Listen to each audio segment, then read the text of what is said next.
ఈ యొక్క హానోకు దేవునికి ఇష్టడై ఉన్నాడు. ఏమైనాడు? ఇష్టడై ఉన్నాడు, లోబడై ఉన్నాడు, దేవునికి నచ్చినట్లుగా జీవించాడు. కాబట్టే అతడి యొక్క బ్రతుకు ఈరోజు మనకి బోధయింది. అలాంటి బ్రతుకు మనం బ్రతికితే మన బ్రతుకు కూడా బోధయింది. అర్థమవుతుందా? అప్పుడు అనేకులు బాగుపడతారు. దేన్ని బట్టి? మన బ్రతుకును బట్టి, మన జీవితాన్ని బట్టి.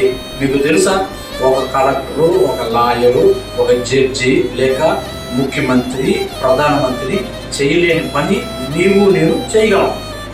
ఏంటి ఆ పని?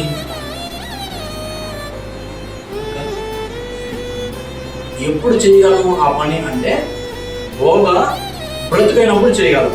ఏం పని అయ్యా అంటే, వాళ్ళు ఒక కుటుంబాన్ని కట్టలేదు, ఒక తాగుబోతుని మార్చలేదు, తిరుగుబోతుని మార్చలేదు.